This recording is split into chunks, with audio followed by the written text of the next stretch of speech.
Bonjour et bienvenue sur Diagonale TV spécial Championnat du Monde 2010, Anand Topalov, dernière partie du match, avant prolongation, si partie nulle, les deux joueurs sont à égalité. Et bien pour commenter cette 12e partie, nous recevons pour la deuxième fois de ce championnat et pour la deuxième fois sur Diagonale TV tout court depuis l'existence de l'émission, Ismaël Karim, maître international.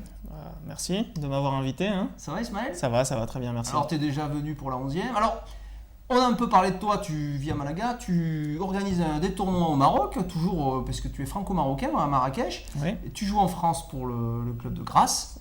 Et alors, par contre, il y a quelque chose qu'on n'a pas dit, et qui est quand même important, c'est que tu as été formé au club de Clichy. Le club de Clichy, oui. Qui est quand même le plus grand club de France, avec N titres, N grands de champion de France. Ouais.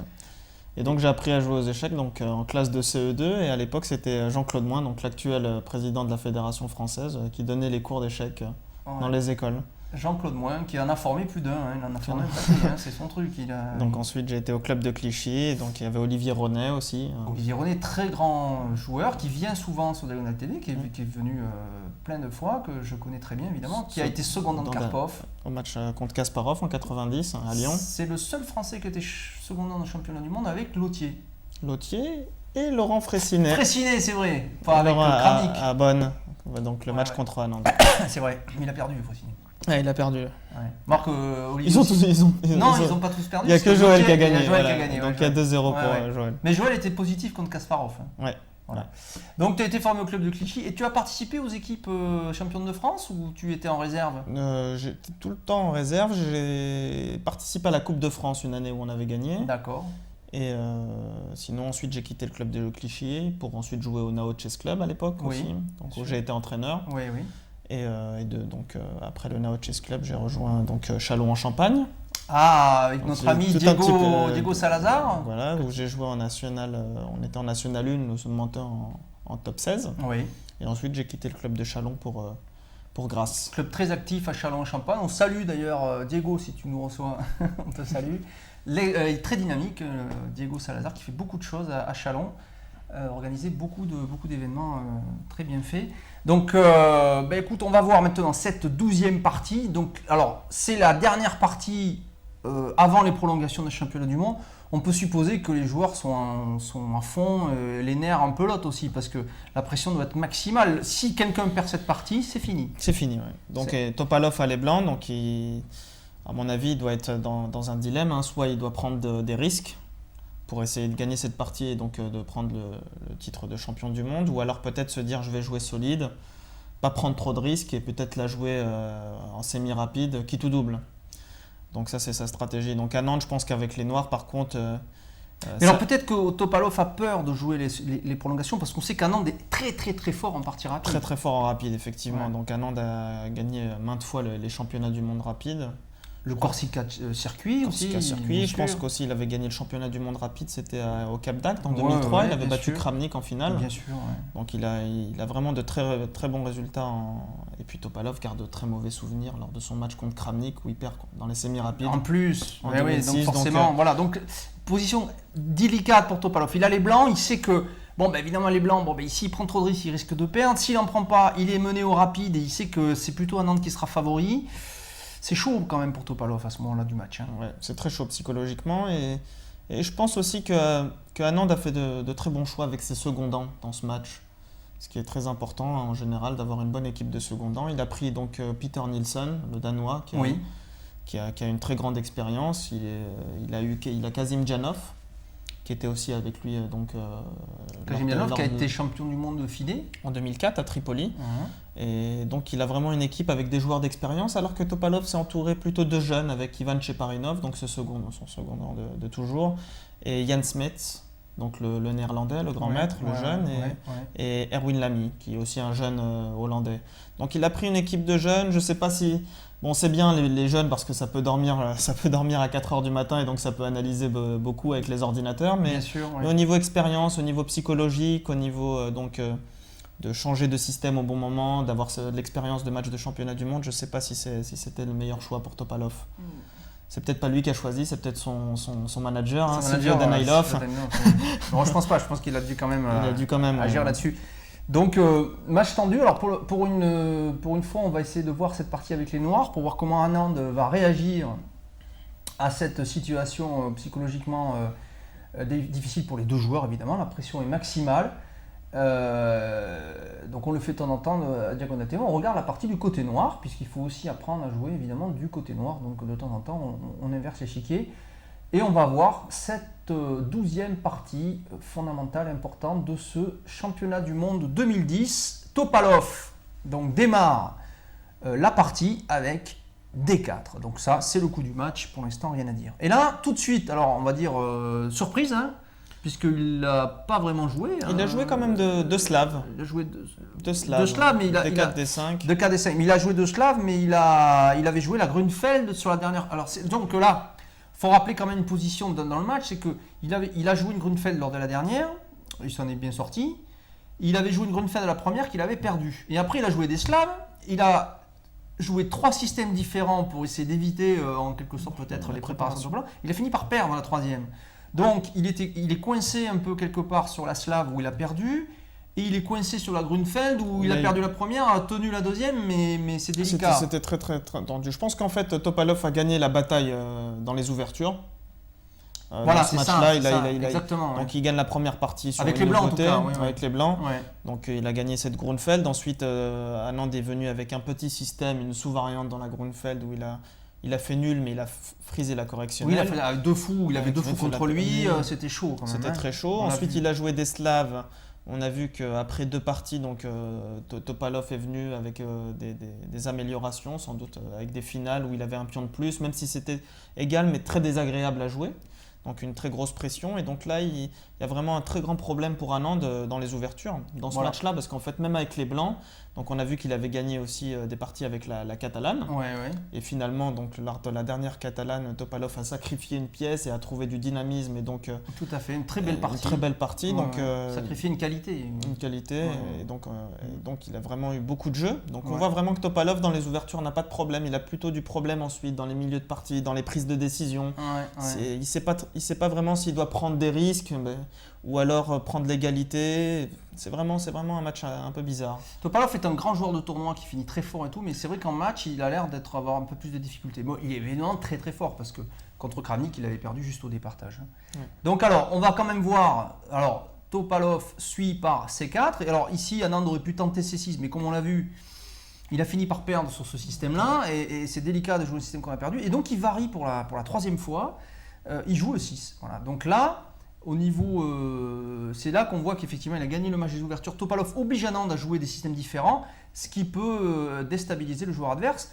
Et c'est le cas pour l'instant. Anand est obligé de jouer un autre système qu'il n'a pas encore joué dans le match. De l'autre côté, c'est vrai que Topalov, du coup, il n'a pas forcément prévu cette réponse.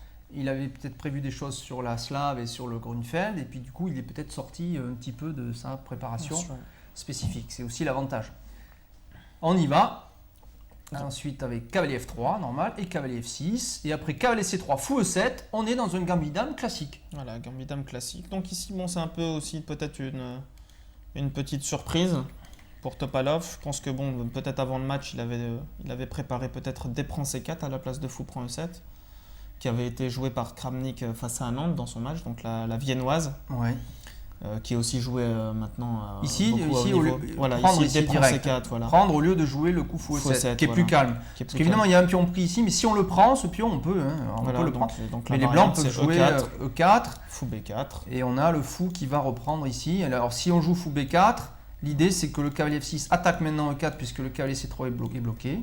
Et donc ensuite fou G5, cloue le cavalier F6. On fait un contre-clouage, voilà, tranquille. Et donc ensuite, il y a beaucoup de théories ici, Alors, C5. C'est extrêmement compliqué. Donc là, Anand choisit un truc calme, tranquille, fou 7. Fou E7, très solide, qui est aussi joué par son secondant. Donc on a rappelé le rôle des secondants avant le match. Donc Kazim Janov, l'Ouzbek, qui joue beaucoup cette variante très solide et qui est donc un spécialiste de cette ligne. Alors on va voir la suite. Après fou G5, H6. Alors moi quand j'ai vu ça, ça m'a rappelé, alors je sais pas si toi tu étais un peu plus petit, peut-être, je sais pas, mais moi dans les années 80, j'avais vu des parties, notamment des parties d'ailleurs de championnat du monde, alors non pas de finale, mais de quart de finale entre Kasparov et Beliavsky. Il y avait beaucoup cette variante apparemment qui avait été jouée. La variante Lasker. Voilà, cette petite variante de Gambita. Alors on peut jouer H6 ou pas. Alors c'est une vraie. Il y a un débat à savoir est-ce qu'il faut jouer ça, est-ce qu'il faut jouer le cavalier en D7. Il y a plein de coups possibles. Bon, H6 c'est une possibilité. On peut envisager maintenant de prendre le cavalier F6. C'est une variante possible. Et là il choisit Topalov de garder son fou et de jouer fou H4. Donc là, petit roc tranquillement. Donc tout est envisagé. Alors E3, donc regardez comme c'est très harmonieux comme ouverture, puisqu'on a sorti le fou. Une fois que le fou est sorti, on peut jouer E3 sans enfermer le fou, évidemment, puisqu'il est déjà là.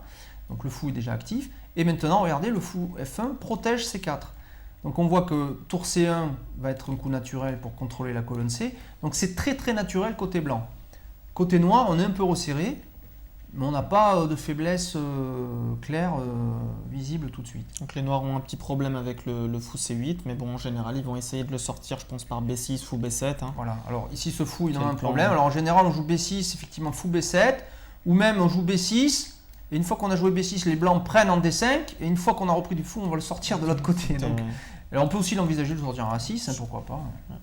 Mais c'est un petit problème ce fou, mais pas moins grave que par exemple dans la française, où il est beaucoup plus enfermé. Enfin, française, on le voit. On le voit jamais. On le voit jamais. C'est quasiment hors jeu, quoi. Alors donc ici, cavalier E4. Alors là, coup surprenant par contre. Alors ça, c'est pas un coup habituel ici. Ici, on a plutôt l'habitude de voir des coups comme cavalier D7, comme B6, éventuellement C6, pourquoi pas. Le cavalier E4, cavalier E4. Bon. Alors évidemment, ça propose un échange ici, puis ça propose surtout un échange avec le fou H4, bien sûr. Et puis bon, c'est pour Topalov, qui veut garder les pièces et essayer d'attaquer, de jouer dynamique, l'échange des pièces. Donc faut pas oublier la position du match, on est à la 12e, les blancs s'ils gagnent, ils sont champions du monde, c'est eux qui ont quand même l'initiative du trait, ce qu'on appelle le trait, c'est-à-dire le fait de jouer en premier avec les blancs. Évidemment, les échanges peuvent mener vers des positions nulles, ce qui n'arrange pas forcément Topalov, on le sait, sans doute qu'il veut éviter les départages. Mauvais souvenir avec Kramnik, et puis Anand, gros favori en partie rapide aussi.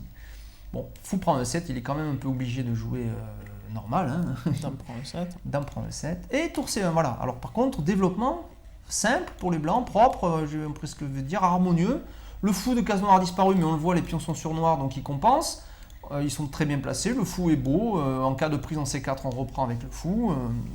Il n'y a aucun problème de développement pour les blancs, c'est très facile à jouer. Et là, donc maintenant, C6. Alors C6, on consolide D5.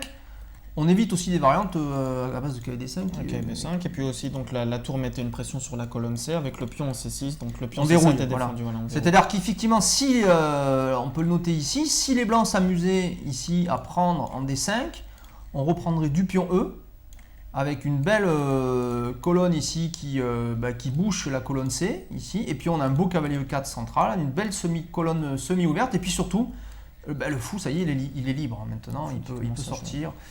On peut avoir du jeu, on peut même envisager des plans à base de F5, F4, voilà, donc on a un jeu facilité. Donc c'est pas une bonne idée pour les noirs, après C6, de prendre en D5.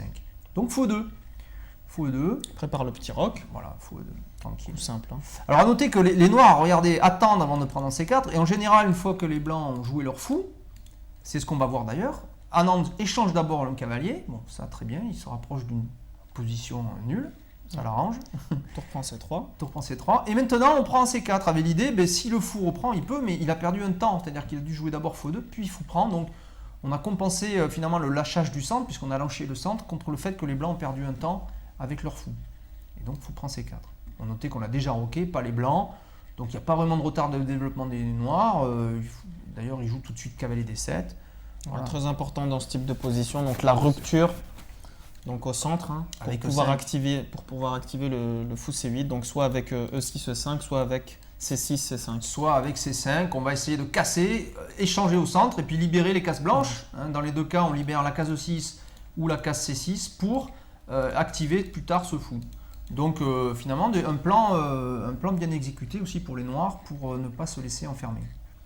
Petit roc, tranquille. Et là, mais il pourrait jouer E5, pourquoi pas, mais il joue une autre idée, il joue B6 tranquillement, donc il veut en fait jouer C5.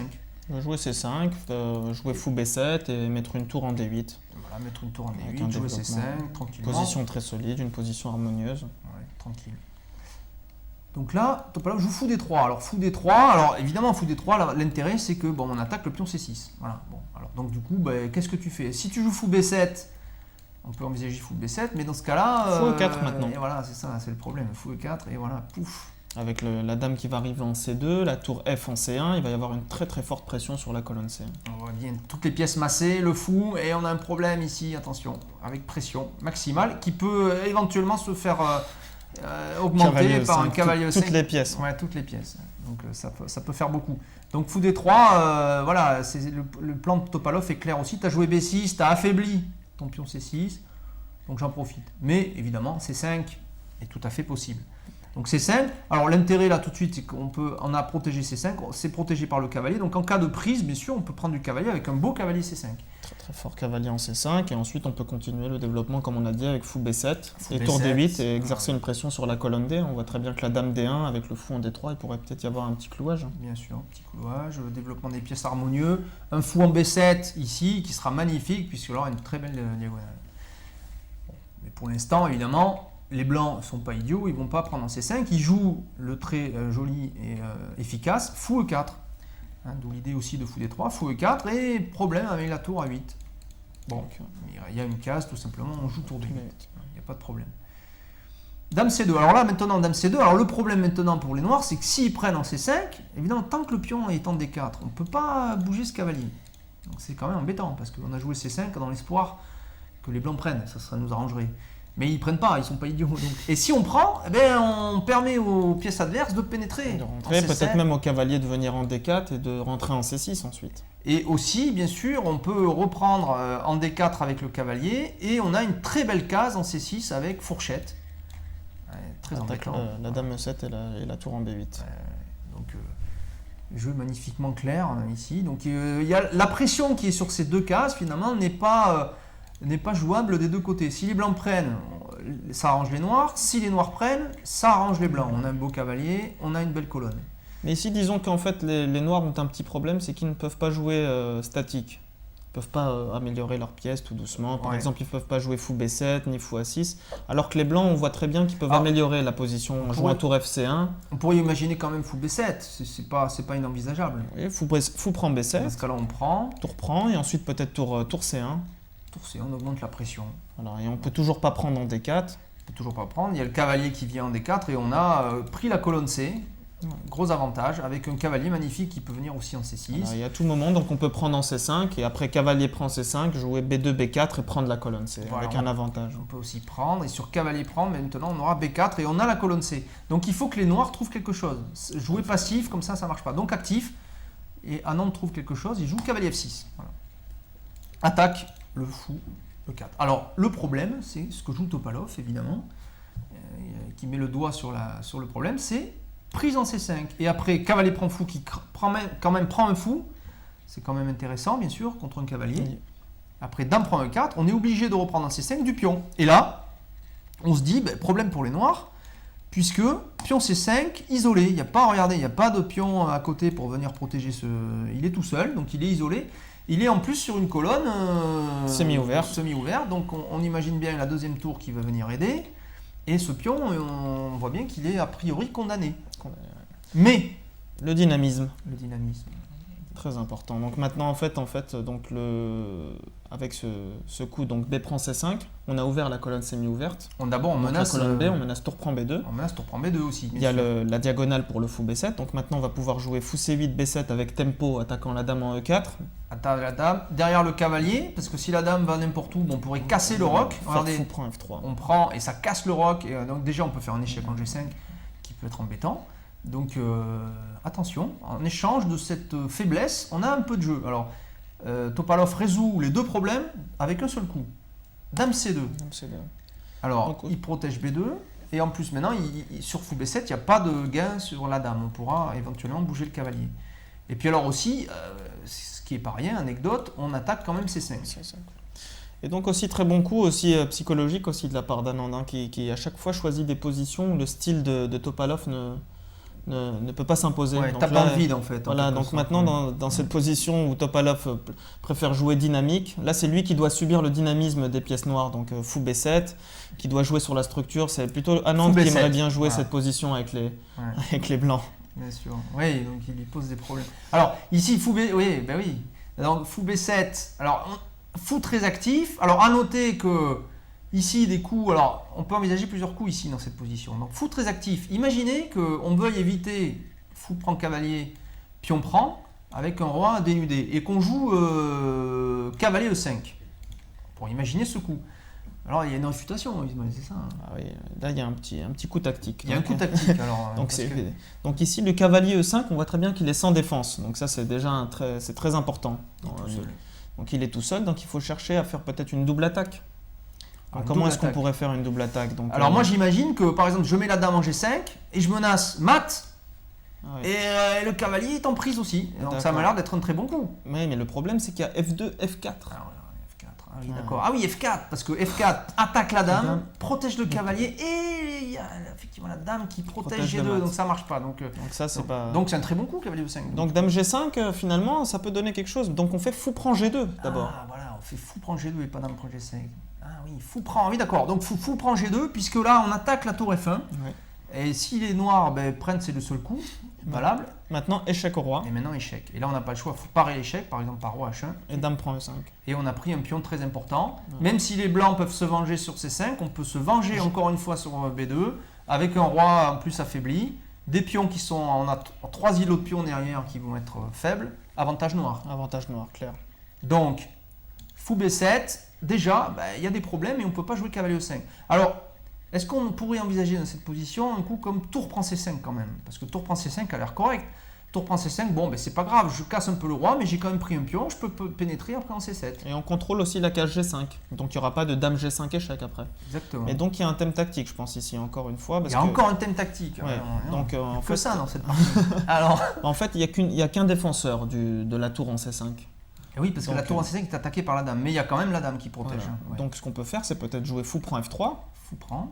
Donc si on prend forcé, on n'a pas le choix, parce que si on joue un coup intermédiaire comme tour C7, dame G5 et on ne peut plus jamais prendre le fou. Voilà, donc c'est aussi très important aussi comment on fait pour trouver les combinaisons tactiques. Donc on peut revenir juste après fou prend F3.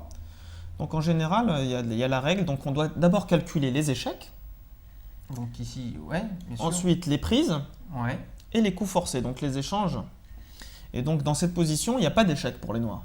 Non. Donc la deuxième possibilité, c'est une prise. Prise. Donc fou prend F3. Voilà, pion forcé, pion prend F3, il n'y a pas d'autre choix. Donc maintenant avec les noirs, on doit calculer s'il y a un échec. Échec, oui. Donc dame G5, on a un échec, mais le problème c'est que la tour C5 contrôle. Bien sûr. Donc très mauvais. Ouais. Donc on doit calculer maintenant la prise. Donc qu'est-ce qu'on a comme prise? On a dame prend tour, mais ça serait mauvais. Ouais, bien sûr. On donne la dame contre une tour. Ou alors on a peut-être la possibilité de jouer tour B8, prend B2. Alors tour prend B2, mais ça te perd une tour. Oui, mais le problème c'est qu'ensuite la dame C5 n'est... la dame ne protège plus la tour. Et on a gagné un pion. Et voilà, on a gagné un pion. Donc ça c'est pour trouver les petites combinaisons tactiques. Donc d'abord calculer les échecs. Enfin on a récupéré le pion. Mais on a cassé le roi. On a cassé la structure et on contrôle la colonne. Donc la colonne c'est ouvert. Tour C8 ou alors si les dame G5 échec, aussi attaquer le pion F3. On a toujours échec et puis attaquer cette faiblesse. Donc avantage noir là aussi. Oui. Donc c'est déjà délicat sur fou B7, on a des problèmes, on a des vrais problèmes. Tour prend C pas possible, cavalier E5 pas possible, donc Topalov joue un des rares coups possibles dans cette position. Puis il ne faut pas oublier qu'une fois que le fou a pris là aussi, il y a la tour qui peut attaquer B2, on ne peut pas faire n'importe quoi. Donc même dame E2 par exemple qui protège, mais on perdrait le pion B2 à la fin. Ouais. Donc il faut cavalier D2, voilà, c'est un des rares coups possibles, même le seul finalement, le seul crédible. Donc son idée sans doute c'est de jouer, donc en général à chaque fois qu'il y a un fou en B7 il faut essayer de construire une muraille de pions donc, par F3 et E4 pour pouvoir tuer... Voilà, donc jouer E4 qui bloque le fou, le cavalier protège et puis on joue F3 et on aura 3 pions contre le fou. Mais alors le problème, ce qu'on voit tout de suite c'est que si on imagine 3 pions ici, on aura toujours une rupture par F5. Parce qu'on a envie, quand on a une tour là, souvent de jouer F5. F5, ouais. Et quand contre ça, avec un fou derrière, on aura envie de jouer F5 pour casser cette structure. On a l'impression que le roi blanc risque d'avoir des soucis. Bon, pour l'instant, en tout cas, ça a l'air correct. Et il y a quand même toujours un problème pour les noirs, c'est le pion C5, évidemment. Ouais. Et puis avec le cavalier D2 maintenant qui peut venir en B3 pour attaquer le... Alors le cavalier peut venir en B3, puis aussi on se dit qu'il pourrait venir en C4 avec un bon cavalier bien placé, là, qui a l'air pas mal. Puisque dans ce cas-là, on pourrait jouer sur la colonne D, et puis viser, pourquoi pas, la case D6. Ça pourrait être pas mal aussi, ça. Donc c'est pour ça qu'ici, donc si à long terme, les blancs pourraient avoir l'avantage. Parce qu'on a une mauvaise structure de pion. Donc c'est pour ça qu'ici, les noirs doivent jouer, je pense, très très Il faut dynamique. jouer dynamique, puisqu'on a toujours le problème du pion C5. La menace des blancs, c'est de prendre en C5, bien sûr. Alors, pas tout de suite, non, il y a toujours cette variante fou prend et puis tour prend derrière, après, bien sûr. Alors donc ici, tour FD8, tranquille, les noirs laissent toujours ce pion C5 en prise, mais c'est jamais prenable. Là, c'est pire, parce que si les blancs jouent tour prend C5, maintenant qu'on a compris tour prend B2, on voit même tour prend cavalier, c'est encore plus fort, parce que ça gagne une pièce. Ouais. Là, tour prend cavalier, gagne une pièce. Donc dame prend tour. Dame prend tour et dame prend dame. tour. Et on voit bien qu'on a un gros fou de plus, et on a la partie gagnée. Avec le titre mondial, donc moi j'imagine la pression des joueurs quand même. Là, le titre mondial en jeu sur une partie, c'est chaud, quoi. C'est pas tous les jours. Ouais. Alors, F3, déjà c'est difficile à organiser un championnat du monde. On n'est jamais sûr de savoir quand ça a lieu, mais alors quand en plus on est sur une partie décisive, ça doit être extrêmement tendu. Pas beaucoup de joueurs dans leur vie qui ont une partie décisive pour le titre mondial à jouer. Et Topalov qui pourrait reprendre la couronne après 2006 à San Luis où il avait gagné. Ouais, c'est vrai. Alors F3 ici, donc là les blancs commencent à faire un petit mur ici contre le fou B7. On a vu qu'il était pénible ce fou. Alors non, il vise pas là, il vise là quand même. Donc là on a un mur un peu pénible. Donc ici, Anand, alors ça c'est classique aussi quand on voit que quand on bute contre un mur comme ça, en fait, il faut dire, on dit souvent le fou a fini son travail. Voilà, le travail est fini. C'est-à-dire qu'on a forcé les blancs en quelque sorte à s'affaiblir. Parce que c'est aussi un affaiblissement, c'est une muraille sur les cases blanches, mais c'est un petit affaiblissement sur les cases noires. Donc, on a fini le travail, on va travailler sur une autre diagonale. Tout de suite, Anand joue fou A6, avec menace, fou prend tour. Alors on se demande quand même quelle est l'idée, parce qu'on se dit cette tour, elle pourrait par exemple venir, je sais pas moi, en C1 par exemple. Et exercer une pression encore plus forte sur le pion C5. Alors là on se demande comment les noirs vont finir par protéger ce pion. Mais alors, parce que là du coup ça marcherait plus tour prend cavalier, puisqu'il y aurait dame prend, et la deuxième tour protège la tour C5. Mais alors il y a un facteur ici qui... Ici il faut défendre, il faut jouer tour D5. Il faut jouer tour D5 tout simplement, voilà, tour D5. Alors tour D5, alors on se dit dans ce cas-là que les blancs, ils ont plein de coups à leur position. Ils peuvent envisager tour prend C5 quand même maintenant, puisque sur tour prend tour, dame prend tout simplement. Oui, mais on va rester avec un petit problème en B2 ensuite. Donc tour va occuper la seconde rangée. Donc dame prend, tour prend C5 et tour prend B2 avec une très forte tour sur la seconde rangée. Et puis le pion A2 qui tombe. Oui. Voilà, et aussi en finale, très important, tour et fou contre tour cavalier. C'est fort avec en plus un pion passé éloigné. Alors là c'est très très fort, on peut presque dire que ça doit être gagnant de façon quasi automatique. Peut-être un petit avantage parce qu'ici les blancs ont un petit coup clé, c'est tour A5. Ah voilà, quand même tour A5, d'accord. Grâce à ce coup, c'est le coup qui les sauve. Ça s'est joué à rien, donc après tour prend, maintenant soit tour prend cavalier, soit peut-être fou E2. Fou A2, ou fou D3 peut-être. Fou D3, Fou D3, c'est bien aussi. Fou D3, on veut jouer A6 peut-être. Et on attaque le cavalier D2. Et puis on a une tour qui domine le roi blanc, alors que le roi noir va peut-être pouvoir s'activer un petit peu, peut-être par H7, G6. Donc les noirs retiennent quand même un petit avantage dans cette finale avec le couple. Donc F3 et après fou A6, déjà on voit qu'il y a des soucis. On ne pourra pas prendre tout de suite. Alors donc sur tour F1 simplement on peut jouer tour D5 et puis proposer un doublage peut-être sur la colonne D8. Voilà, avec toujours des problèmes du coup. Puis, maintenant qu'on a affaibli le roi blanc aussi, il faut créer des menaces avec les noirs. Donc tour F2, Topalov, voilà. Donc malin, Topalov voit tout ça, évidemment, et il protège du coup son cavalier, et puis la seconde rangée. La seconde rangée qui peut être... Donc peut-être que maintenant il menace tout simplement de jouer tour prend C5. Non, tour prend C5 est possible, bien sûr on peut l'envisager. Et là, simplement Anand joue tour D7, il n'a toujours pas peur de tour prend C5. Ouais, il veut doubler sur la colonne D. Il veut doubler. Alors si tour prend C5 ici, on a la même variante tour prend B2. Classique.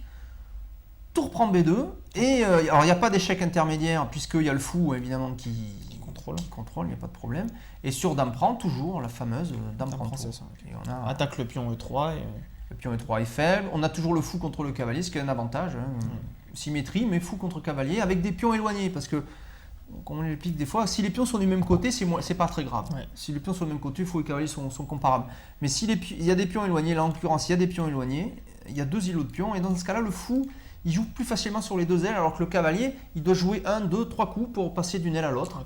Et ça prend du temps. Et puis aussi, des fois, quand on est dans ce type de position, on peut aussi comparer les pièces. Hein. Donc on peut regarder, par exemple, on peut comparer la dame. Donc la dame C5 avec la dame en B2. On voit très bien que la dame en C5 est plus centralisée, donc plus active. Le fou en A6 qui est plus active, donc qui est plus actif que le cavalier, que son.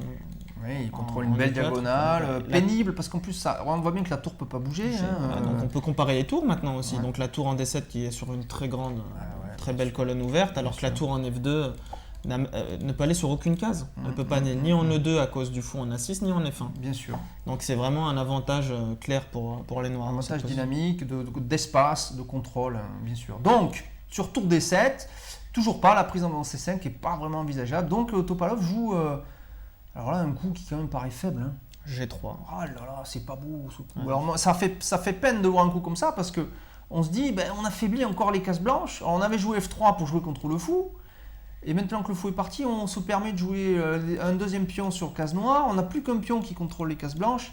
On voit vraiment que Topalov, dans ce type de jeu il a un positionnel, problème, il a vraiment un très grand problème. Je pense que c'est ce que Anand a découvert lors de sa stratégie de match. Quand il a analysé son jeu, c'est ce qu'il a vu.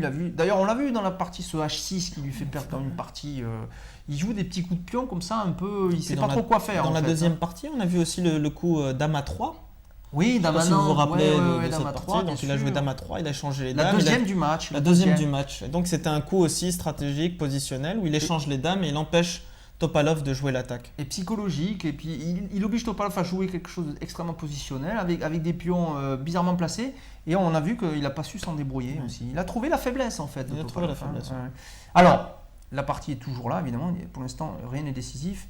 Donc tour B, D8, ça, il continue son plan, non, regardez, tranquille. C'est très bizarre cette partie, comme ça que les noirs aient réussi à prendre l'initiative, comme ça, toujours avec un pion en prise. Ça a l'air simple. Ouais, ça a l'air très simple. Ici, alors attention, maintenant, c'est plus possible du tout, puisque là, il y aurait tour prend cavalier, énorme, puisqu'après tour prend tour, et après dame prend, simplement dame prend C5, et j'ai un fou de plus. Ouais, voilà, donc ça, c'est pas possible. Donc tour B, D8, roi G2. De Topalov. Alors là encore, bon, on met le roi sur blanc. Quand même. On est obligé de mettre le roi sur blanc. Mais d'un autre côté, c'est vrai que maintenant, la pénétration sur la première rangée commençait à devenir pénible avec des échecs possibles. Il préfère se prémunir d'un échec ultérieur, mais il se met sur la couleur du fou. Oui. Non, je pense que sa stratégie, c'était donc de mettre le roi en G2 et ensuite de bloquer la position par E3, E4. Alors maintenant, il voulait jouer E4. E4 et peut-être ensuite, je sais pas, peut-être jouer cavalier F1, cavalier E3. Cavalier ici, cavalier E3. Voilà, essayer de placer son cavalier. C'est long quand même. Hein. C'est long et bon. C'est passif. C'est très resserré dans son camp. Il a du mal. Et c'est très curieux qu'avec ce pion, à chaque fois, ce pion est imprenable. C'est extrêmement. Mais bon, il faut toujours rester ici très dynamique avec les noirs, hein, parce que si les blancs peuvent s'organiser E3 ou cavalier B3, cavalier prend C5, on va se retrouver avec un pion de moins. Bien sûr. Donc il faut continuer à être actif. Donc fou D3. Alors Anand continue à être actif. Fou D3, l'idée d'Anand ici, c'est de déstabiliser la dame blanche, qui finalement est sur sa meilleure case en C2. Et en plus, on met le fou en plein dans le camp blanc, donc on déstabilise la liaison entre les pièces, hein, bien sûr. Donc là, dame C1, il veut garder évidemment le contrôle, et puis surtout continuer à menacer, peu ou prou, de prendre en C5, qui reste le seul contre-jeu. Fou A6. Voilà, donc Anand ici n'est pas contre... Il n'est pas contre répéter les coups. Là, contre le fait de répéter. Voilà. Ou alors, peut-être qu'il le teste. Peut-être que si... Alors, parce que répéter les coups, pourquoi? Parce que Topalov aurait pu jouer Dame C2, et puis Anand revenir en D3, Dame C1, et il signe la paix, hop, on passe en semi-rapide. Mais peut-être que Anand voulait ça. Peut-être Anand que c'était peut-être une de ses stratégies. Il a vraiment, je pense, confiance dans les semi-rapides, et donc... Mais peut-être qu'aussi il aurait joué peut-être un coup comme E5, hein, peut-être qu'il aurait refusé. Peut-être qu'il aurait refusé, bien sûr. Peut-être que sur Dame C2, Fou D3, il aurait pu tenter des choses. Alors on va voir, puisque Topalov joue tour à 3. Bon, tour A3. Bon, cette tour vient ici attaquer le fou A6 et derrière, potentiellement le pion A7. Mais ce pion A7 est très très bien contrôlé, il n'y a pas de problème, à part dame et tour ici. Bon, donc du coup, on se demande ce que vient faire cette tour sur la colonna là aussi. Regardez la différence entre les tours noires ici qui cèdent mutuellement à faire pression et les tours blanches qui sont disloquées. Un problème de coordination, pour les pièces de Topalov. On a vu ça dans la 11e partie, où il a pris ce pion finalement. Ouais. Il s'est attaqué au pion B5 dans cette finale. Et là maintenant, il essaye de prendre un petit pion en A7. Ouais, c'est bizarre. Alors regardez, parce que le coup suivant d'Anand est logique, mais il fallait le voir quand même. Fou B7 quand même. On n'a pas peur de laisser la tour prendre A7, parce que si tour prend A7, hop, et simplement regardez, fou prend échec. D'où le problème d'avoir mis le roi sur blanc. On prend par exemple avec le cavalier, tiens, hop, mais hop, c'est la tour A7 qui est prise. Donc ça c'est classique, échec à la découverte. Enfin en tout cas c'est une découverte. Et problème, donc on ne peut pas prendre ce pion. Donc Topalov joue le coup logique suivant, mais alors qui là aussi fait peine à voir quand même, parce qu'il joue cavalier B3. Alors cavalier B3 c'est bien, parce que d'un côté ça fait pression sur le pion C5, bon ça c'est ok. Par contre, ça bloque la tour A3. Ça bloque la tour A3, ça délaisse aussi le roi. On sait très bien qu'on a souvent besoin des cavaliers pour défendre le roi. Ouais, le cavalier, il était proche de... Alors, par exemple, le pion F3 est plus protégé que par 2 pièces. Bon, vous me direz, il n'y a que le fou qui attaque dessus. Mais Anand va avoir... Vous allez voir qu'Anand va trouver des trucs. Alors, ici, simplement, pour l'instant, il est attaqué, donc il le protège. Bon, ça, c'est simple. Tour C7. Bon, tour C5. Alors là, du coup, on ne peut pas prendre. Alors, une idée pour Topalov aurait été de jouer ici tour A5, se dire finalement, puisque cette tour elle est bloquée, autant aller faire pression. Voilà. Mais là, le problème maintenant, c'est que comme la tour est placée derrière le pion, on peut envisager de pousser carrément. On peut jouer C4, attaque le cavalier. Et puis ce pion n'est plus vraiment une faiblesse maintenant, ça devient un atout puisqu'il est protégé par une tour arrière, donc ça c'est toujours mieux que les tours soient derrière les pions. Cette tour, on se demande ce qu'elle fait en A5. Maintenant, il va peut-être y avoir même des problèmes, peut-être qu'elle n'a pas beaucoup de cases, peut-être après un coup comme Dame B4. On peut jouer aussi Dame B4 et ouvre à la tour, bien sûr. Après, il faut bien jouer le cavalier là tout de suite, sur cavalier D2 par exemple. On peut envisager des Dame B4 et ouvre à la tour. Si elle est obligée de revenir en A3, c'est quand même pas terrible. Maintenant, on peut menacer C3, on peut menacer l'avancée aussi du pion E6, E5, E4 pour affaiblir le roi. E4 pour essayer de casser le roi. Ça fait des choses. Donc tour C7, coup tranquille. En plus, regardez, c'est la tour D8 qui prend le relais pour contrôler la colonne. Et on a placé la tour derrière le pion, ce qui est vraiment idéal pour pouvoir... on peut transformer cette faiblesse en force, évidemment. S'il commence à devenir puissant, regardez, à la fin, on voit bien que si on fait des échanges, ça, c'est faible. Hein, ces pions ici, E3, F3, c'est pas terrible. Et puis s'ils avancent plus, c'est le roi qui devient un peu en l'air. Là, ça commence à devenir très critique. Je pense que son plan peut-être aussi était de jouer tour F2, tour C2. Pour donc exercer tour vraiment... C2 et continuer à pilonner ce pion C5. Ce pion C5, mais le problème c'est que maintenant le pion F3 devient vraiment... Le roi va rester tout seul. Il est tout nu ce roi.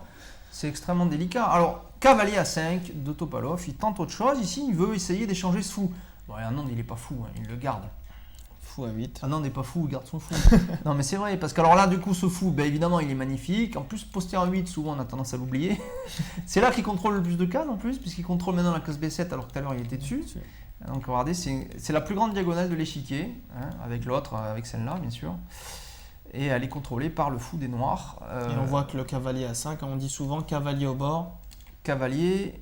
mort, non ? Mort, ouais.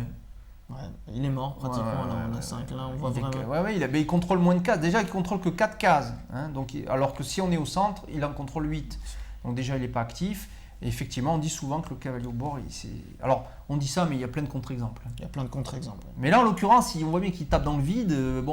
C'est pas pareil quand on a un cavalier au bord, mais contre le roi. Mais là, il n'y a rien. Il n'y a même pas il y a que dalle. Il n'y a rien à prendre en plus. Donc, il le ramène très vite. Il comprend vite que ça ne va pas. Donc, il le ramène au centre. Et il a peut-être envie de revenir en D2 et revenir protéger F3. Et bon, il a fait un petit tour, il a vu que ça n'a rien donné. Et Anand, c'est à lui de jouer. Et là, Anand, il prend des risques. C'est le moment, bizarrement, il prend des risques. Attention, il y a les noirs. Dernière partie championnat du monde, il joue E5 Anand là. Alors Anand, attention, E5, menace pourquoi pas de jouer E4. Et ça commence à poser des vrais problèmes sur case blanche. Même F4 des blancs, effectivement bloquerait, mais on aurait des problèmes en F3. La case F3 serait faible, soutenue par un fou. Ça peut être une création d'un avant-poste pour la tour en D3. On pourra venir en D3 avec une tour, et puis en cas d'échange, on reprend du pion et le fou fait échec. Très dangereux. Mais ici, je pense que Anand joue, donc joue très bien aussi la position. Il comprend qu'il faut jouer dynamique. Il comprend, oui. Mais si Topalov préparait tout simplement donc E3, E4 pour tuer le fou et peut-être tour C2 et commencer à attaquer les pions faibles. Et là, c'est lui qui menace E4. Donc ça force Topalov à jouer lui-même E4. Alors là, on se dit, bon, ok, c'est bon, il a réussi à consolider. Petite muraille, mais comme on l'a vu, on aurait préféré que le pion soit resté en G2, ça aurait fait une muraille solide, même si ça avait sauté devant. Mais là, si ça saute devant, il n'y a plus qu'un rempart. Ouais. Il n'y en a pas deux. Et c'est ce qu'on disait aussi tout à l'heure, on avait dit que peut-être son idée était de jouer F3, E4, de faire peut-être cavalier D2, cavalier F1, cavalier E3. Voilà. Et donc là maintenant, cavalier E3, cavalier D5. Ouais, on voit très bien que là, il est plus qu'à un coup de faire cavalier E3, hein, Topalov. Voilà. Et donc attention, voilà. Le problème maintenant, c'est regardez, si Anand ne fait rien, Topalov a un plan de consolidation extrêmement fort. Il peut jouer cavalier E3, tour, la tour ici par exemple en D2, tour A3 va venir en D3, hop, il a réussi à réactiver ses tours, revenir sur la colonne D, et il a un magnifique cavalier E3 qui peut venir en D5. Ouais. Simplement, c'est au noir de jouer, et ils n'ont pas envie que les choses se passent comme ça. Ouais, là, il faut jouer. Maintenant, il faut trouver le coup dynamique, sinon c'est mort. Condamné. Sinon, on est condamné à. Bien sûr, tout à fait. F5 d'Anand, voilà, très fort. Donc Anand, belle idée, c'est qu'on veut pilonner maintenant, on veut profiter de notre superbe fou. Avec le roi qui est derrière, on n'a pas peur de sacrifier un pion. Et il n'y a pas trop le choix pour les blancs, parce que si les blancs laissent faire, alors qu'est-ce qu'ils pourraient tenter d'autre? Imaginons que les blancs jouent cavalier D2 pour se dire, bon, mais en cas de prise, je prends du cavalier, et puis comme ça, bon, ben, j'essaie d'échanger au moins du matériel. Donc ici, on pourrait peut-être répondre par un coup comme Dame G5 avec un clouage. Alors, on peut jouer Dame G5, et regardez déjà, problème. Ici, il y a clouage, si le cavalier bouge, c'est la Dame C1 qui est en prise, donc on menace. Pion prend E4. Pion prend, et fou prend. On ne pourra pas reprendre du cavalier à cause de la Dame derrière, donc ça pose déjà des problèmes. On pourra envisager H5, H4 pour casser aussi la défense du roi. Ça devient pénible. Ouais, ça va y avoir beaucoup de menaces. Donc là, Topalov choisit de jouer quand même E prend F5. Bon, E prend F5. Alors, il a quand même gagné un pion. Mais attention, le fou maintenant est très puissant. Il n'y a plus que ça qui protège le roi blanc. Eh bien, Anand décide de le faire sauter. E4. E4. Alors ça, c'est fort.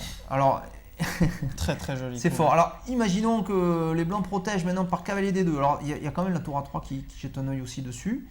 Et bien maintenant, regardez simplement E3. Paf, la dame ici. Et on attaque 2 pièces. Une fourchette. Fourchette, extrêmement délicat.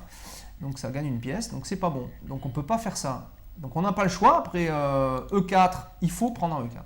Parce que sinon, la menace E3 est trop forte. Ou la menace pion prend F3 était trop forte.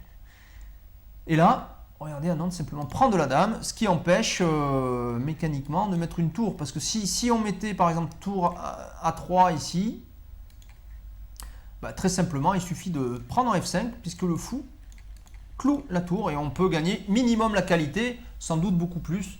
Parce que dans ce type de position, en général, les blancs n'arrivent jamais à sortir leur roi. Et puis on pourrait continuer aussi à mettre la pression par peut-être tour D8, D3, ou alors tour D3, C7, tour C7, F7. On augmente la pression maximale, et à la fin, on échange tout avec gain de pièces. Gain de pièces, gain de position, gain de tout. C'est extrêmement difficile à jouer, donc c'est pas possible. Donc sur Dame prend E4, on n'a pas le choix, il faut bouger le roi. Mais alors où va le roi? Parce que alors, regardez, sur Dame prend E4 échec, c'est quand même c'est triste, hein, mais il n'a pas eu le choix, Topalov. Là. Il s'est fait défoncer son mur de défense. Il doit maintenant défendre cette position, essayer de trouver des coups de défense, mais c'est très difficile parce que. Alors roi G1, est-ce que c'est possible? Alors on a quand même un petit fou en A7, une dame en E4. Aïe, c'est chaud. Dame E4. Donc dame H1, échec et matin.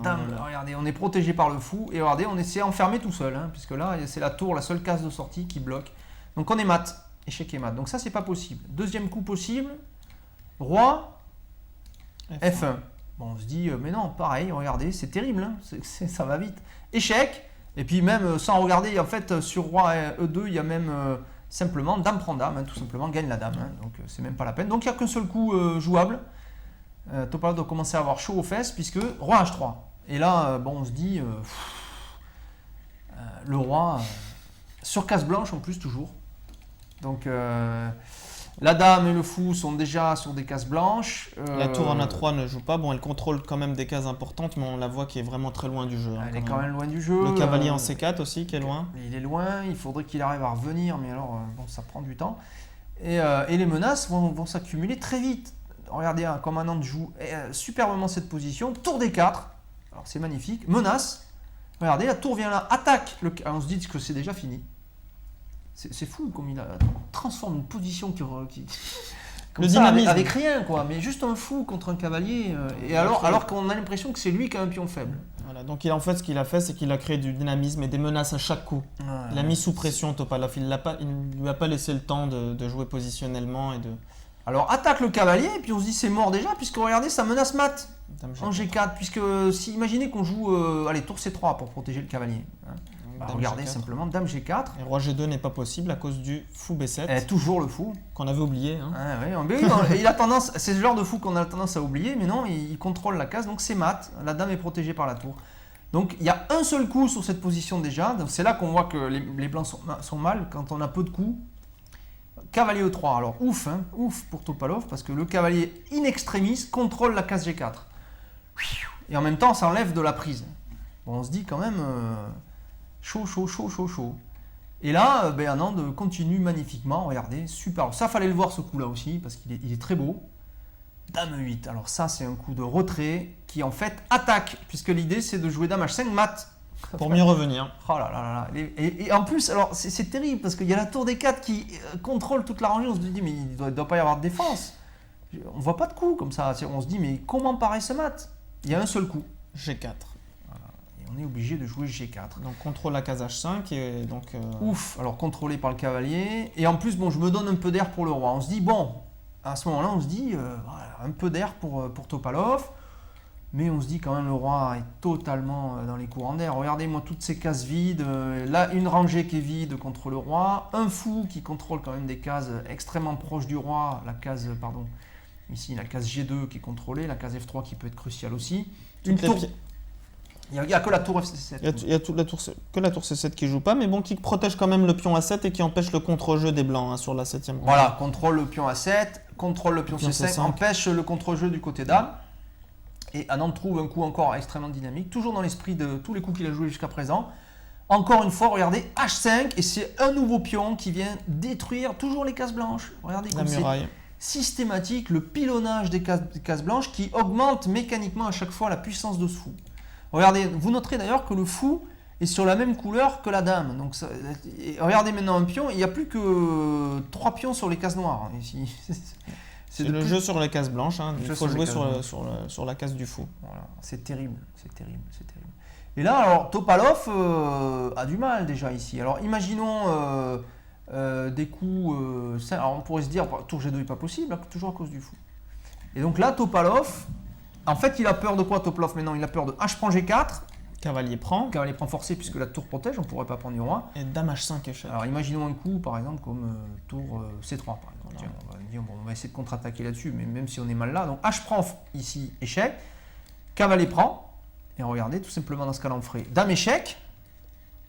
Hein, échec au roi. On ne peut pas venir en G2 à cause du fou. Donc roi G3 est forcé et simplement ici. Dame prend G4 ou tour prend G4. Tour prend G4, c'est encore plus joli je pense. Tour prend G4 et c'est mat. Hein, toutes les pièces. Hein. Voilà, puisque regardez, le fou empêche le roi d'aller sur les cases blanches. C'est mat. Donc, pour éviter ce mat, Topalov doit encore jouer un coup. Roi H4. Roi H4. Oh là là, qu'est-ce qui se passe? Alors là, quand on voit ce coup... c'est la catastrophe. Ça fait quand même le 1, 2, 3, 4 coups de roi au milieu de jeu. Non, mais ce type de partie comme ça, où on prend la chasse au roi, on a presque envie de dire que c'est une partie de joueurs de club. Là, quand on se fait chasser par l'Indien, là, ça fait peur. Hein. Ouais, ça fait peur. Hein.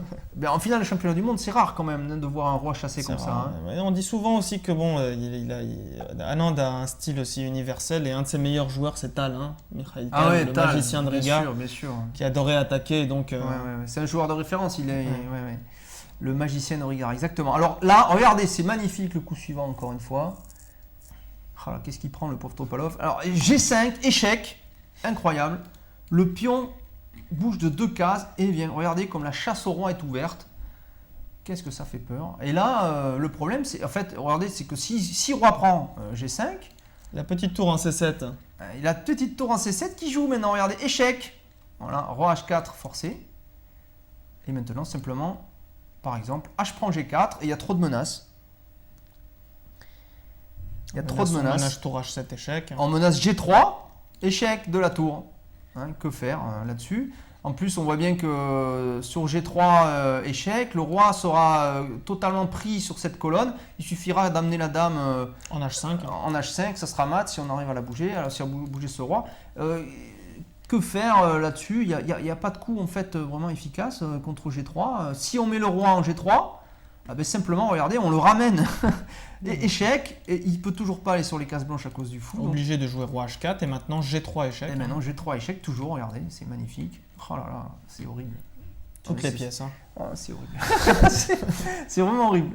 Donc là, G5, il n'a pas trop le choix Topalov, il faut faire, alors la fameuse prise en passant.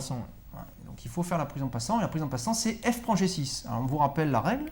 Alors ça, c'est pas courant non plus de voir une prise en passant. À ce niveau-là. Voilà. Et, enfin, en début de jeu, ça peut arriver. La défense russe, il y a une prise en passant, des trucs comme ça. Bon, là, ici, on a une prise en passant en milieu de jeu, c'est beaucoup plus rare. Et surtout sur une attaque de roi. Ouais.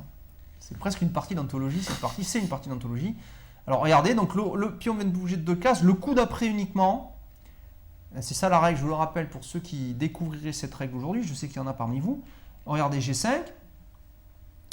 F prend ici, on a le droit de faire le coup d'après avec un pion uniquement, comme ça. On a le droit de considérer que le pion adverse est encore sur la première case et non pas la deuxième. Et on fait disparaître le pion. C'est ce que fait Anand. Regardez, F prend et le pion disparaît.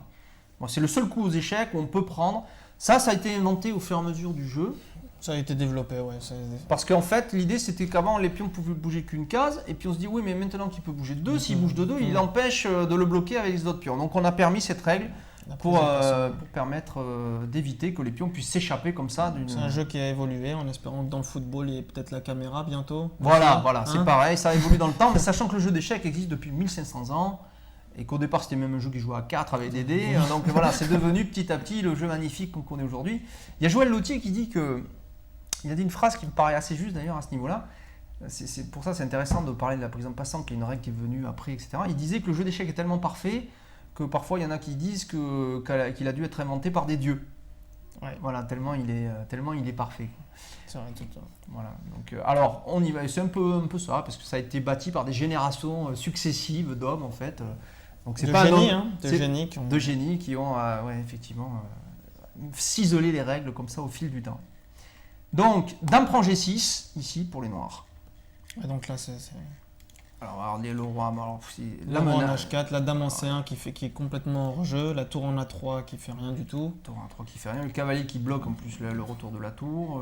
La tour F2 qui a une petite action ici. Alors attention à la contre-attaque, parce qu'il pourrait y avoir une contre-attaque de ce côté-là. La menace des noirs, c'est évidemment tour prend G4, c'est sur cavalier prend, dame prend, mat. Échec et mat. Donc il faut parer ça, et les blancs trouvent le seul coup sans doute dans la position, dame F1. L'idée pour les blancs ici, c'est d'avoir une contre-attaque en F8. Échec, et pourquoi pas aller gober ce fameux fou et pouvoir se libérer. Bon, évidemment, les noirs ont prévu tout ça, et ils font quand même tour prend G4. Voilà. On ne peut pas prendre avec les blancs, sous peine de se faire mater par dame prend cavalier. Donc le seul coup, c'est de jouer roi H3. Il n'y a pas beaucoup de cases pour le roi, mais regardez quand même, ce qui est intéressant ici, c'est que le cavalier contrôle les cases G2, la case G4, donc on ne peut pas faire tous les sacrifices qu'on veut ici. Il faut quand même faire attention. Le cavalier contrôle quand même quelques petites cases importantes. Voilà. La case G2. Voilà. Il y a encore des petites ressources pour les blancs, il faut faire attention. Et la tour aussi peut très vite devenir défensive si ce cavalier bouge. Donc si on se trompe dans les calculs, et attention, la moindre faute, l'adversaire gagne, et c'est un titre de champion du monde au bout. Ça peut jouer dans la balance quand on fait des calculs. Oui, bien sûr. Et puis là, Anand doit aussi avoir la pression. Il voit qu'il est gagnant, et donc il n'a pas le droit à l'erreur. Pas le droit à l'erreur. Donc il doit vraiment jouer très précis, et Topalov, lui, attend une erreur de l'adversaire pour pouvoir revenir dans la partie et donc dans le match. Bien sûr. Alors là, Anand joue un très joli coup, puissant, tour E7, très simple, il fait jouer sa dernière pièce qui ne joue pas, tour E7. L'idée est simple, c'est que si les blancs font pas attention, ne font rien, c'est simplement on veut sacrifier la tour contre le cavalier E3. parce qu'il détient des clés sur les cases clés ici. Parce que regardez, on pourrait jouer, imaginons que les blancs jouent un coup, on va dire un coup bidon comme B4. Hein. Bon, c'est bidon, mais c'est juste pour le principe. Tour prend la menace, pour voir la menace noire. Tour prend échec, tour prend, et regardez comme c'est magnifique. Tour H4, sacrifice de tour. Le roi est obligé de prendre, et dame G4, mat. C'est beau, un petit sacrifice. En fait, on joue tour H4 pour laisser la place à la dame, en fait. Hein, on voit très bien l'avantage matériel ici ne sert strictement à rien. On a juste une dame, mais c'est le roi qui est surtout pris. Et on a plus de matériel du côté blanc, mais ça suffit pas. Donc, vous voyez, c'est plutôt les menaces de mat qui comptent ici, bien sûr. Donc, tour 7, c'est toute la beauté du jeu, bien sûr, hein, du jeu d'échecs. Donc, tour 7, la menace est là. Donc, il faut maintenant que c'est à Topalov de ne plus laisser respirer les noirs. Il faut tenter quelque chose. Donc, il joue le seul coup possible. Tour échec. Avec des idées d'essayer de créer ici un petit contre-jeu. Et là, Anand il se trompe. Parce qu'en fait, ici, il joue roi G7, alors qu'en fait, on va voir que ce n'est pas le coup le plus précis. Il aurait dû jouer ici le coup roi H7 et ne pas permettre ce qui va suivre. Sur roi H7, les menaces sont toujours là. Tour prend, tour H4, suivi de dame G4, mat. Hein, et il n'y a pas vraiment de possibilité. Si les blancs essaient de jouer dame F2 pour contrôler la case H4, mais c'est quand même mat. Regardez, à cause de tour prend, le 3 échec, et après tour prend tour, simplement, on joue quand même tour H4. C'est énorme. Donc énorme. Sur roi prend H4. J'adore cette position. Dame G4. Donc sur roi prend, il y a quand même mat, et sur dame prend, il y a fou G2. Il faut encore plus beau, parce que je voyais dame G2, bien sûr, mais fou G2 c'est encore plus beau, je préfère. Fou G2, regardez, c'est mat avec un fou, c'est assez rare. Et regardez, parce que la dame contrôle toutes les autres cases, et puis la dame H4 a pris la case du roi. Matérialisé. C'est magnifique, hein, vraiment magnifique. Alors, donc tout ceci est impossible, donc roi H7 c'était plus fort. Mais bon, je pense que c'est une petite faute notamment au 40e coup. Voilà. Alors voilà, c'est le 40e coup, c'est-à-dire c'est le coup qui permet aux joueurs de rajouter 1 heure de temps. Et peut-être il restait effectivement que quelques minutes à Anand. Et il joue roi G7 qui est un peu moins bon, qui reste bon, mais qui est plus aussi gagnant à cause du coup suivant des blancs que Anand a dû sous-estimer, ou ne pas voir, ou il n'a pas vu que roi H7 était bien meilleur, tout simplement. Cavalier F5, échec. Voilà. Et cavalier F... Alors ça c'est terrible parce que ça arrive souvent dans les parties comme ça, on est gagnant. Puis on laisse l'adversaire revenir. Et on oublie une variante cruciale qui fait qu'il faut tout recommencer. C'est souvent ça. Hein. Ça arrive souvent, mais bon, il faut oublier en fait. Il faut oublier et pas s'accrocher, voilà, et pas se dire j'ai raté. Parce que là, du coup, on risque de perdre la partie après. Et puis l'adversaire regarde notre visage, donc il y a aussi une part de psychologie, et donc ça le motive, donc il essaye ça lui donne de l'énergie pour revenir dans la partie. Il faut mieux être. En voyant le fils, disons qu'il n'est pas forcément sûr que ça soit bon pour lui, mais s'il voit notre visage défait, il va se dire oula, c'est bon là, c'est bon. Il faut garder un peu cette poker face aux échecs. Il y a un petit peu ça. Donc, roi H7, maintenant, regardez, il est obligé de jouer roi H7 maintenant, donc il aurait mieux fait de le jouer tout de suite. Évidemment, cavalier F5, il n'y avait pas d'autre coup, de toute façon, c'est le seul coup, on ne va pas donner la dame. Hein. Ouais. Et là, c'est plus clair, hein, c'est moins clair. Il a réussi maintenant à jouer tour G3, hein, cette tour qui faisait rien du tout. Et voilà, tour G3, qui était endormi depuis tout à l'heure maintenant. Et qui permet, regardez, il prend pas la tour. Alors voilà, non, il faut quand même le noter parce que Anand avait peut-être vu simplement cavalier prend tour. Et il a dit, si je joue ça, c'est gagnant. Tour H4, roi prend, et le fameux mat. Le même qu'on vient de voir depuis tout à l'heure. Donc en fait, sur cavalier F5, roi H7, et ce qu'il n'a pas vu, Anand, ce qu'il a dû sous-estimer dans cette variante, donc il n'a pas vu sur roi G7, c'est tour G3, voilà, simplement. Il n'est pas fou, Topalov, il ne prend pas la tour, et il ramène sa pièce en défense. Et là, c'est plus pareil, parce que dame, tour et cavalier sont en défense. Et même si le roi est en l'air, le roi noir on peut aussi maintenant. Hein, et c'est moins clair, Il a réussi finalement à coordonner ses pièces. Grâce à cette faute d'Anand. Ouais. Sinon, évidemment, c'était pas possible. Roi H7, il n'y avait pas cette possibilité de mettre en jeu le cavalier. C'est fou quand même d'ailleurs qu'il se met sur une case d'échec comme ça. Ouais, mais c'est le 40e coup. Hein. Il a peur peut-être de tomber autant, peut-être qu'il lui restait plus que quelques secondes. Ou alors il a sous-estimé, il a cru que peut-être sur cavalier F5, il pouvait faire roi prend tour. En se disant sur cavalier prend, je fais roi prend tour. Simplement, il a dû sous-estimer sur cavalier prend échec. Roi prend. Il a sous-estimé tout simplement. Tour prend A7. Et puis derrière... Roi D6 maintenant. Par exemple, Roi D6. Et là, Dame F8 maintenant. Et regardez, Dame F8. Et ce sont les blancs qui matent. Ou en tout cas qui sont gagnants pratiquement maintenant. Parce qu'on va où avec le roi? Alors si on va en D5, on va prendre le fou avec échec. Et on risque mater. Et on continue ensuite à faire des échecs avec la tour.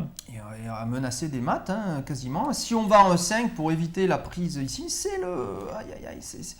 ça fait beaucoup. Et si on ramène le fou, eh bien, il y a toujours des échecs pénibles. Où va le roi? Roi F6, Dame D6 sans doute. Là, par exemple, ici, Dame D6 échec. Dame D6, exactement, tout à fait. Roi G5 et on prend le fou sur échec. Voilà, tout tombe sur échec pratiquement. Tout tombe sur échec. Encore échec. Où va le roi? Attention. Puisque sur roi F4, on va se faire mater. Échec. Roi F3, échec et mat. Et c'est l'inverse qui se passe. Donc, vous voyez comme ça a retourné la situation. Donc, sur... Cavalier F5. Il n'a pas vu sur cavalier prend E7 ici dans cette position, il n'a pas vu qu'il ne pouvait pas prendre le cavalier et donc il peut perdre la dame, ou ici il est obligé de mettre la dame, c'est plus du tout la même partie. Et donc il a sous-estimé ce coup, c'est terrible quand même pour Anand. Et donc le roi H7, et là Topalov maintenant revit à cause de tour G3. Donc là Anand ne perd pas son sang-froid quand même, il joue de très bons coups par la suite, il échange d'abord les tours par tour prend G3. Échec. Donc H prend G3 seul coup. Alors, parce qu'après cavalier prend G3 se ferait punir toujours par notre fameux mat Dame G4, puisqu'il ne faut pas oublier que la case G2 est toujours contrôlée par le fou A8 évidemment. Donc ce roi prend G3, H prend G3 seul coup, bien sûr. Et là Dame G4 quand même échec, roi H2 et tour E2. Échec. Et on se dit quand même, c'est peut-être pas finalement c'est facile à jouer. Si facile à jouer pour les noirs. Et on se dit qu'Anand n'a peut-être pas totalement renversé la situation parce qu'on se dit quand même là qu'on a une batterie dame, tour et fou. Quand même, c'est extrêmement pénible qui attaque le roi blanc. Et après roi G1, tour G2, force le sacrifice de la dame contre tour et fou. Après dame prend G2, fou prend G2, roi prend G2. Les noirs arrivent dans une finale dame contre tour et cavalier. Alors, c'est quand même pas pareil que d'avoir joué roi H7 avec toutes les menaces qu'il y avait et le gain quasi immédiat qu'il y avait derrière. Maintenant, il va falloir gagner cette finale, donc ça doit être... Normalement, c'est un gain technique. Alors, qui est mieux là? C'est quand même les noirs. Les noirs sont mieux parce qu'en fait, le problème, c'est que le roi blanc est vraiment très faible. Donc Le roi blanc est faible. Alors, la dame est quand même supérieure à ces deux pièces-là. Et puis surtout, il reste des pions. Parce que s'il ne restait pas des pions, ça serait nul. Ça serait nul, ouais. Tour cavalier contre dame ne gagne pas. Ne gagne jamais, ouais. Mais en fait, ici, donc, le roi est faible. Et donc, on a la possibilité de faire des échecs avec la dame et d'attaquer les pions B2 et A2. Voilà. Donc, l'idée, c'est qu'il va falloir quand même gober un de ces pions et faire jouer un pion pour détourner les pièces. Et si les pièces s'éloignent, en gros, avec des échecs, on va pouvoir les prendre. C'est ça, c'est ça l'idée. Donc c'est quand même un plan qui n'est pas simple et pas court. Pas court. Ça peut prendre du temps. Là, c'est un plan à long terme. Il va falloir calculer aussi précisément parce qu'il faut faire attention. Parce qu'en faisant les échecs, peut-être que le roi blanc va pouvoir s'activer, comme on a vu tout à l'heure dans la partie... Oui, peut-être que le roi blanc va pouvoir monter, comme on a vu dans la partie numéro 11, c'est ça. Voilà, donc peut-être roi H3, roi H4, roi G5, roi G5 et des petits menaces de mat avec des petits réseaux, parce que tour et cavalier peuvent mater. Il y a des cas où ça mate, attention. Donc il faut faire très attention, il faut faire des échecs, mais il faut quand même rester vigilant. Il faut être précis. Alors, dame 2 échec de la part de roi H3. Donc ici, regardez comment Anand joue. Donc d'abord, il active son pion, il le met sur une case. Déjà, il gagne du temps parce qu'il sait que tôt ou tard, il va prendre ce pion et il va essayer de...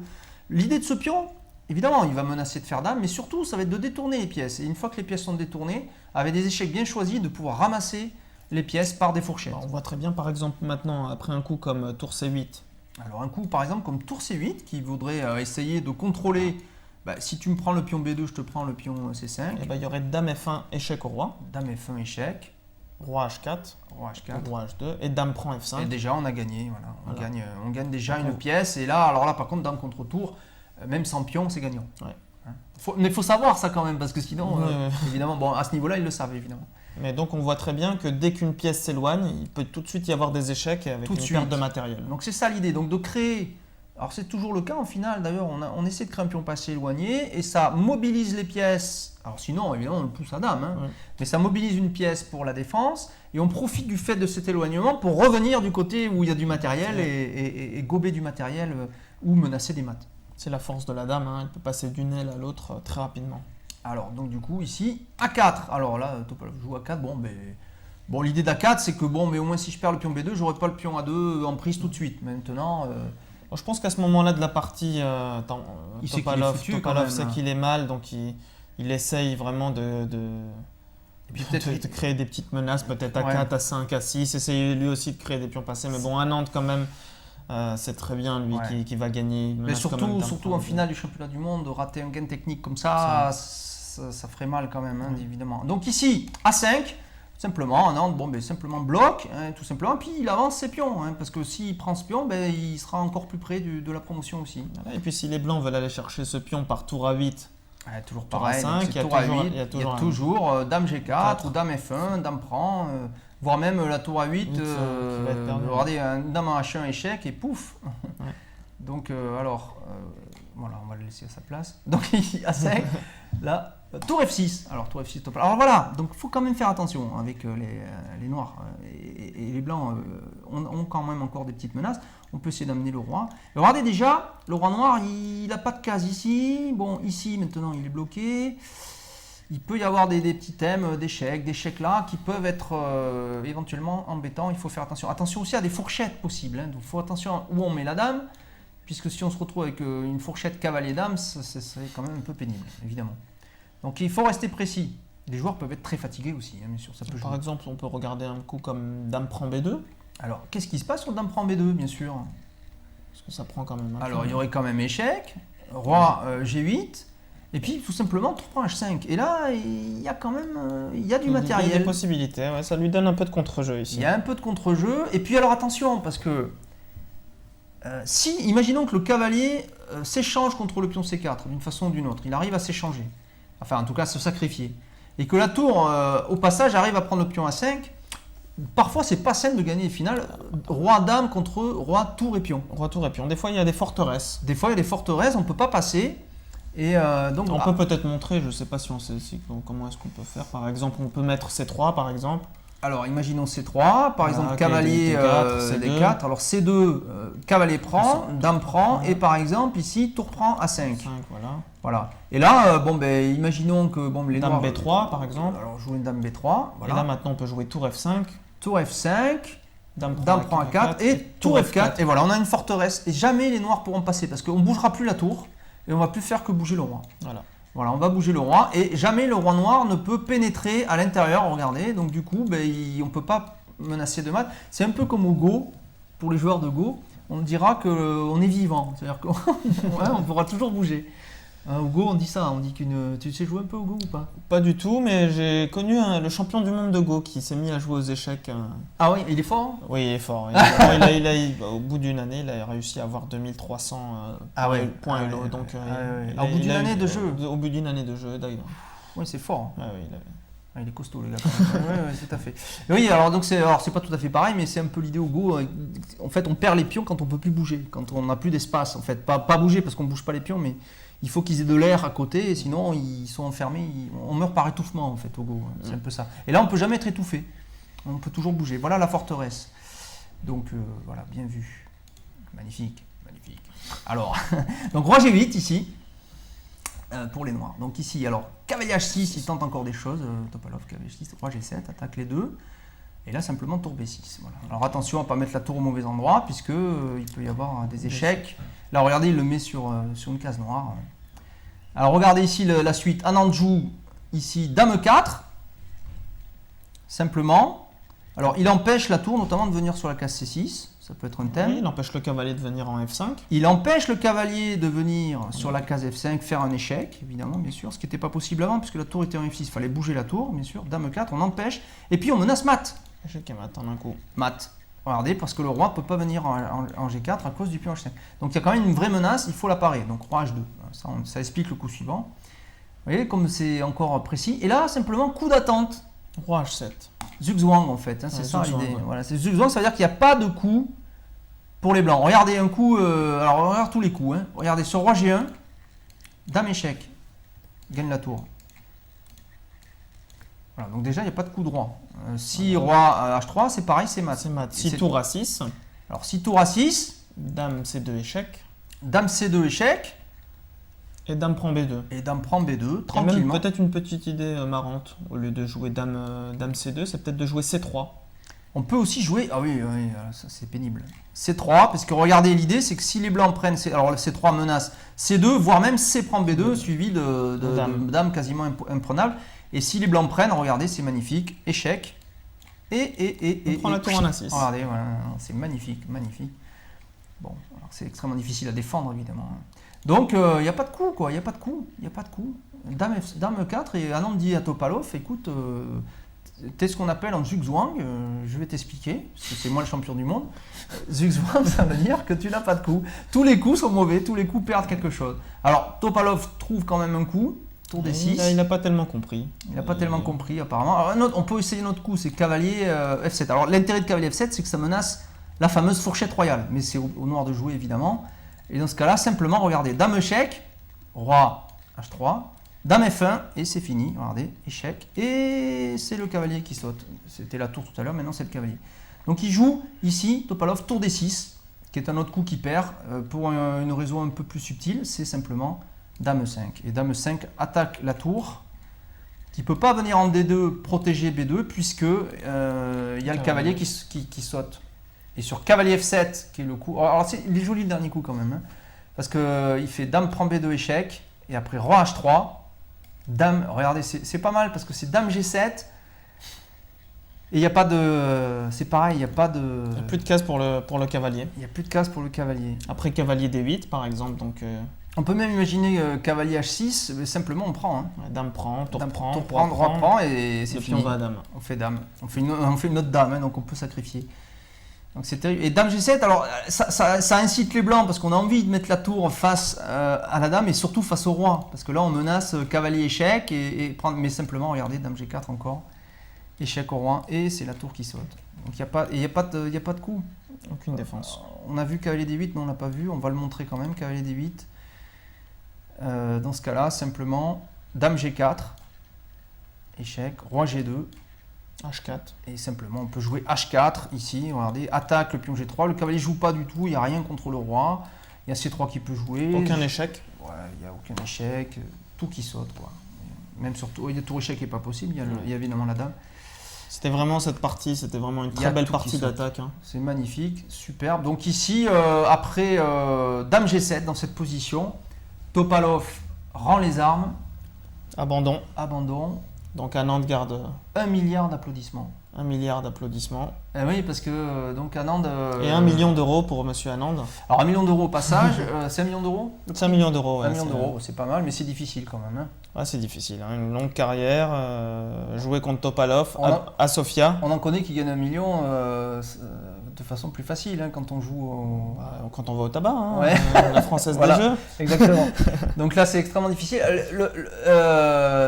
1 milliard d'Indiens qui sont fans d'Anand, je crois qu'il est extrêmement populaire en Inde. Il a fait la une des journaux. Des spots publicitaires. Ses parents ont été interviewés à la télévision, etc. Bon, il est déjà très connu en Inde puisque c'est pas la première fois qu'il gagne le titre mondial, évidemment. Il avait gagné contre Kramnik. Il avait aussi gagné le titre FIDE. Alors moi je parle du titre FIDE parce que pour moi ça c'est le match des champions du monde qui ont battu les Kasparov, les Kramnik, hein, disons qu'ils ont battu les champions du monde précédents. Voilà, Anand est magnifique, 15e champion du monde de match depuis Sénitz. Très beau match, fin de partie totalement inattendue. Moi je m'attendais vraiment à des prolongations. En plus j'ai pris la partie en cours de route parce que j'étais pris sur autre chose, j'y croyais pas, la position, c'était beau. C'était un beau match quand même. Hein. Beau match et on voit vraiment que Topalov a eu de grosses difficultés hein, quand même en milieu de partie. Dès que c'était des préparations dans les ouvertures, il a tout de suite, comme la première partie où il a gagné. Ouais. Mais en fait, je pense qu'il a fait à peu près la même erreur que Kasparov face à Kramnik. Ça veut dire qu'il n'a pas été conscient un peu de ses faiblesses et Anand a repéré ses faiblesses en milieu de partie. Ouais, c'est ça. Au niveau positionnel, c'est au milieu que ça s'est joué. Donc il a tout de suite été très mal dans des positions qui apparemment étaient égales oui, et puis qui payaient pas de mine. On a l'impression de retrouver là un peu ce qui faisait la classe de Fischer. Hein. Fischer qui trouvait des trucs dans des positions où il n'y avait rien. Quoi, en fait, et puis en fait, ils décelaient, ils ont très bien décelé les faiblesses du joueur. Donc Kramnik avait décelé que la faiblesse de Kasparov était qu'après l'échange des dames, son niveau baissait énormément. Et donc dans ce match-là, c'est Anand qui a aussi découvert que Topalov, finalement, quand il n'avait pas de dynamisme, quand il ne pouvait pas attaquer, quand il ne pouvait pas créer des menaces et défendre des positions, il perdait aussi énormément de sa force. Et voilà, magnifique champion que ce Anand qui garde donc sa couronne mondiale. Superbe match 2010. Merci Ismaël de nous avoir rejoints. Merci à toi. J'espère pouvoir revenir. Nous aussi, on espère pouvoir te revoir sur Diagonale TV. On était très contents de te recevoir et puis d'avoir des Clichois, en fait, formés à Clichy et par Jean-Claude Moy en plus. Alors ça, c'est magnifique. Voilà, merci de nous avoir suivis sur Diagonale TV, merci d'avoir suivi ce championnat du monde et puis continuez à nous suivre sur Diagonale TV, merci de nous être fidèles et je vous dis à bientôt pour de nouvelles aventures échiquéennes sur la mer des 64 cases. Merci, au revoir. Ciao.